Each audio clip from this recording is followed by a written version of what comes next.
Chuck Norris, Jean-Claude Van Damme said, grinning at the camera. He is a nice old man. The studio audience laughed. The host laughed. The cameras kept rolling, because nobody in that room understood what they had just done. Nobody, except the man sitting 3 feet to Van Damme's left, the man who had not moved, the man who had not blinked, the man who for 6 full seconds said absolutely nothing, and somehow made the entire studio go quieter with every second that passed. This was Los Angeles, 1992, a live television set, and Jean-Claude Van Damme had just made the single most miscalculated public statements of his career. What happened in the next 6 seconds was not captured fully by any camera, but everyone in that studio felt it. To understand what Jean-Claude Van Damme was thinking in 1992, you first need to understand what 1992 felt like if you were Jean-Claude Van Damme. It was extraordinary. Bloodsport had broken through in 1988, a film that cost almost nothing and earned over $50 million worldwide on the strength of a single selling point. This man could actually do what you were watching. Kickboxer followed, then Double Impact, then Universal Soldier, which had just finished production and was weeks away from release. Van Damme was on the cover of every action magazine on the rack. He was doing splits on camera for morning show hosts who couldn't believe what they were seeing. He was 31 years old, chiseled to an almost architectural degree, and in possession of a legitimate competitive fighting background that he had no hesitation whatsoever about discussing at length. He'd trained in Shotokan karate, kickboxing. He'd won the European Professional Karate Association's middleweight championship in 1979. He had done the work, the credentials were real, and he knew how to perform them. That's the distinction that matters here. Van Damme understood that in Hollywood, the performance of capability is often more valuable than capability itself. He had turned his fighting background into a brand with a precision that most martial artists never managed, and he'd done it in English, which was not his first language, through a combination of charm, physicality, and a willingness to be theatrical that the camera rewarded every time. By 1992, he believed, not unreasonably based on the available evidence, that he had become the face of martial arts cinema. What he had not fully accounted for was the man who had been the face of martial arts cinema before him, and before that, a world champion in actual competition, and before that, a decorated Air Force veteran, and before that, a student of the Korean martial arts tradition rigorous enough to eventually create his own system. Chuck Norris had not disappeared when Van Damme arrived. He had simply become, in the eyes of the entertainment press, a previous era, a franchise, a meme almost, before the internet had invented the word in its current sense. That misreading would prove costly. Here's what the entertainment journalists missed. Van Damme's competition record covered the European circuit in the late 70s. Chuck Norris's competition record covered the world circuit across 6 consecutive championship titles. These are not the same room. And in 1992, only one of these men was still actively training with fighters who would go on to become BJJ and MMA pioneers. The interview had been arranged as a promotional piece. Van Damme was there for Universal Soldier. The production company had, somewhat ambitiously, also booked Chuck Norris, who had a project of his own in circulation, and the logic had seemed sound in the planning stage. 2 action stars. Same genre, shared history in martial arts, the kind of conversation that practically generates itself. The host, network television, afternoon slot, not a combat sports journalist, had clearly done research of the entertainment variety rather than the martial arts variety. He knew box office numbers, he knew which films had opened where, he knew Van Damme's splits and Norris's beard. He did not know what was about to happen when he turned to Van Damme and asked with the casual confidence of a man steering a car he does not realize has no brakes, which of today's action stars he felt had genuinely shaped the genre. Van Damme smiled. He glanced at Norris. B-roll, talk show set details, The couch, the coffee mugs with network logos, the desk at the wrong angle for anyone who isn't the host, the studied informality of a set designed to make serious people look approachable, warm studio lighting, a laugh track somewhere in the building bleeding through the wall. "Chuck Norris?" Van Damme said, turning to the host with the ease of a man who has given 100 interviews and knows exactly where the camera is. "He is a nice old man. Good films in his time." He didn't look at Norris when he said it. That detail is important. He addressed the host, he addressed the camera, he addressed the audience. He did not address the man he was describing, who was sitting 3 feet to his left on the same couch, in the same shot, on the same live broadcast. The audience laughed. Uncertain laughter, the kind that happens when a room isn't sure if it's witnessing comedy or something else, but defaults to comedy because the alternative is too uncomfortable to sit with. The host laughed, a shorter version of the audience's laugh. His eyes moved to Norris and then quickly away, like a man who had spotted a hazard on the road and decided the best strategy is to not look directly at it. Chuck Norris did not laugh. He did not shift in his seat. He did not straighten. He did not do any of the things a man does when he is about to respond, the small preparatory movements, the inhale, the recentering of weight. He simply stayed exactly where he was and went very, very still. 6 seconds of silence on live television is an eternity. Network producers start reaching for contingency plans at the 4-second mark. By 6 seconds, the floor director is making eye contact with the host with an expression that means, "Do something." By 6 seconds, every person in that studio understood that something had shifted in the room, even if they couldn't name it. The studio's ambient sound became audible, the hum of the lighting rigs, the faint creak of the set structure. Somewhere behind the cyclorama, a door.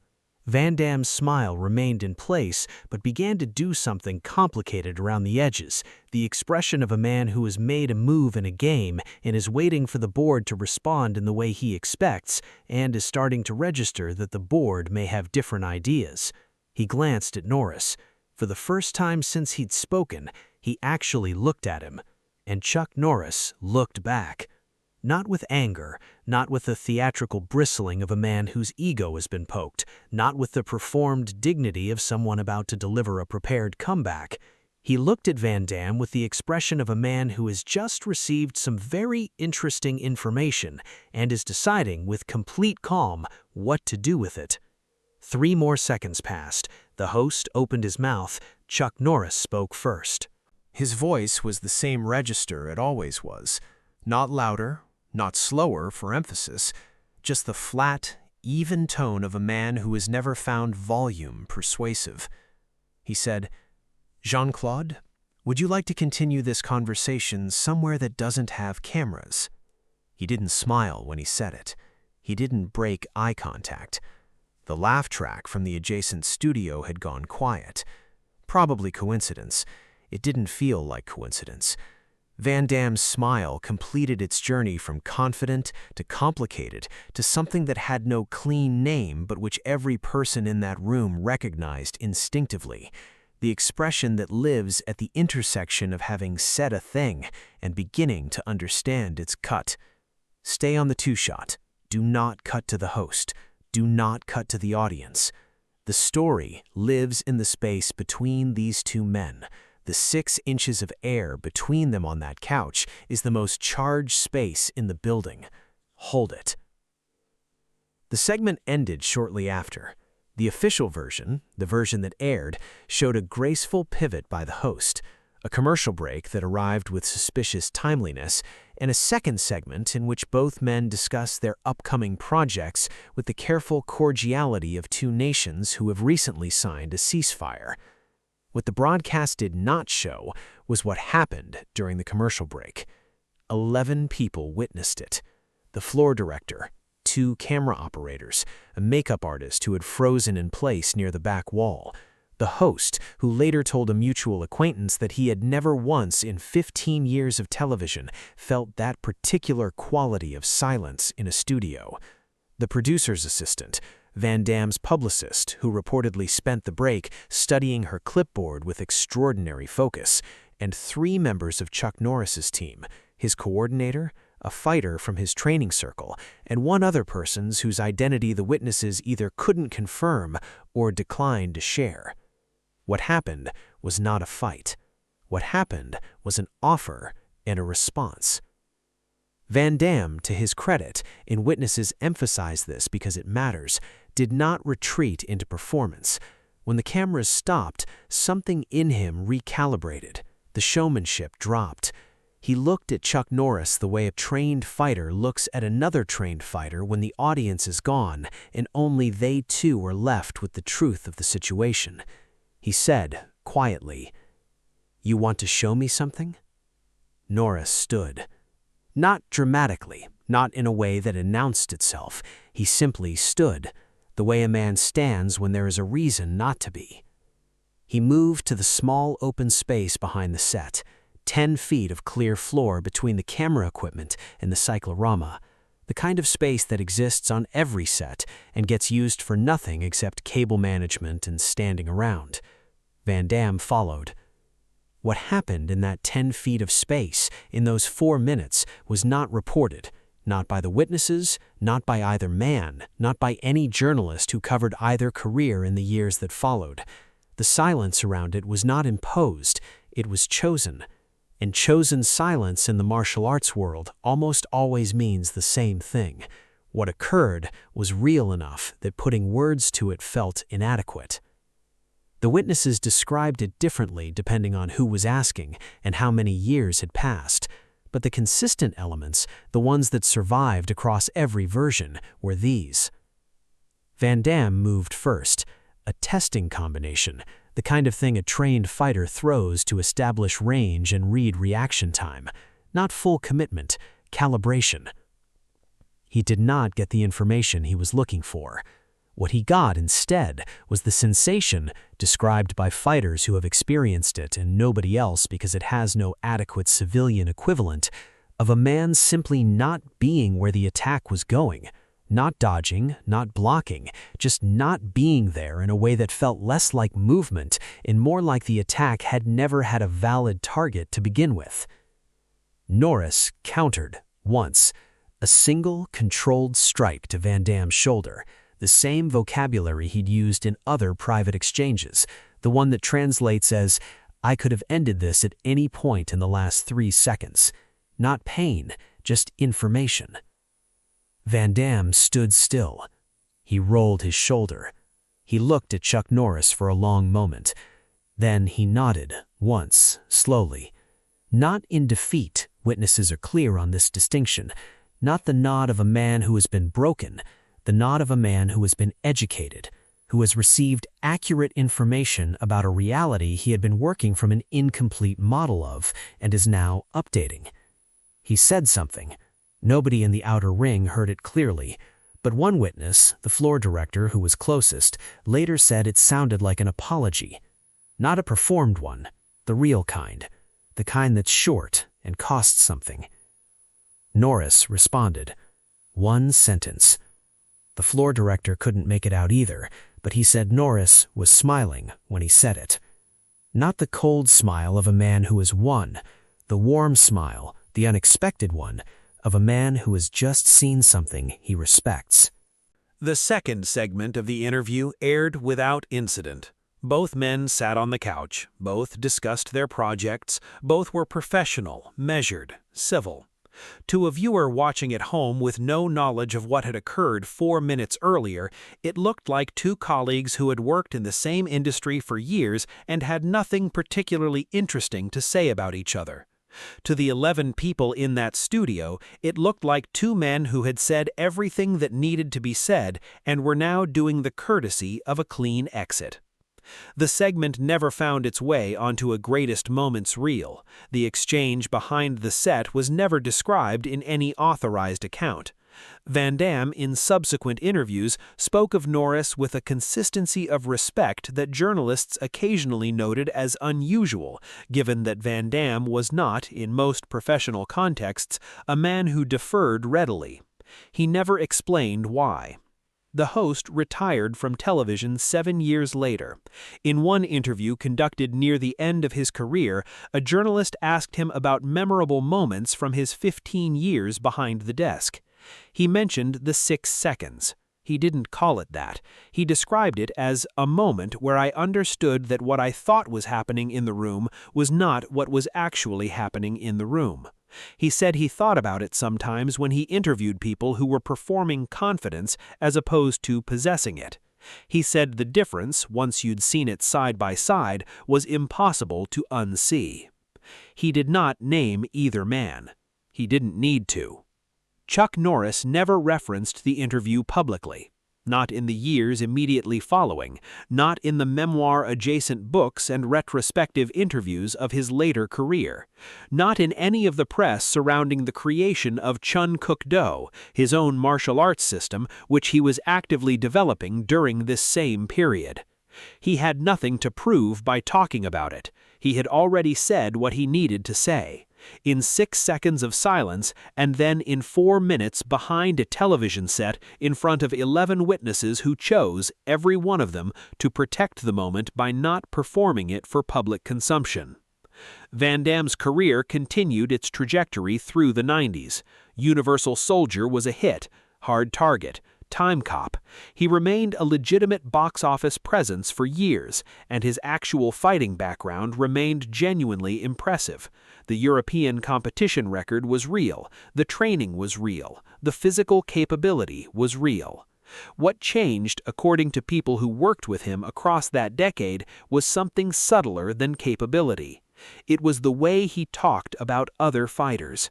Specifically, he stopped placing them in eras, stopped using past tense for living men, stopped, in the particular way that mattered, treating martial arts history as a hierarchy in which the most recent name necessarily sits at the top. People who worked with him in the mid-90s noticed it and attributed it to maturity, to the general softening that success and age tend to produce. A smaller number of people, the ones who were in that studio in 1992, attributed it to a more specific education. An education delivered quietly during a commercial break in 10 feet of floor space behind a television set, by a nice old man. Here is the mistake Jean-Claude Van Damme made in that studio. He calculated Chuck Norris using the wrong variables. He looked at the year on the calendar, 1992, and looked at Norris's championship titles, 1968 through 1974, and ran a subtraction. He looked at Norris's age, 52, and compared it to his own, 31, and ran another subtraction.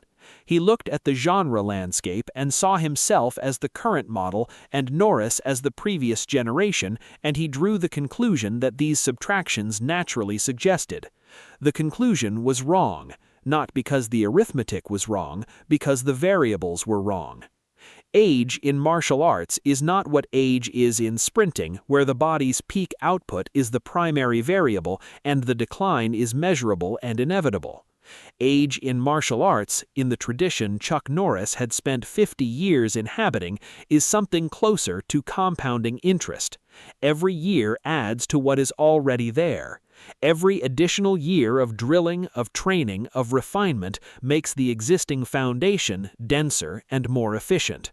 The other variable Van Damme miscalculated was the one that cannot be quantified at all, and therefore gets most consistently ignored by people doing the kind of surface-level analysis he was doing in that studio. The variable of having been tested, repeatedly, at the highest level, over years. Chuck Norris had competed in world-level tournaments, not demonstrations, not exhibitions, not film choreography, for the better part of a decade. He had been in rooms with the best fighters alive and had come out with 6 consecutive world titles. He had been trained by and trained alongside Bruce Lee, who was the most technically sophisticated martial artist of the 20th century. He had been struck by people who were genuinely trying to strike him in competitions where the judges were not paid and the outcome was not predetermined.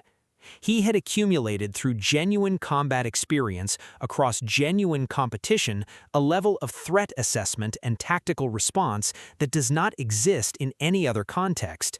It cannot be purchased or performed. It can only be earned.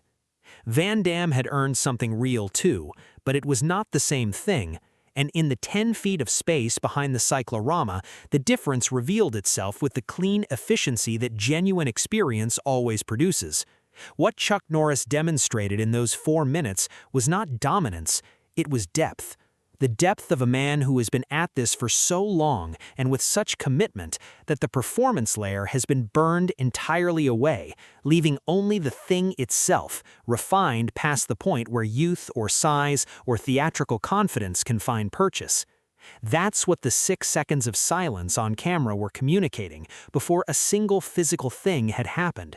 The room read it instinctively because rooms always read authentic depth when they encounter it, even if they can't name what they're reading. Even hosts, even studio audiences, even cameras. He was 52 years old in that studio.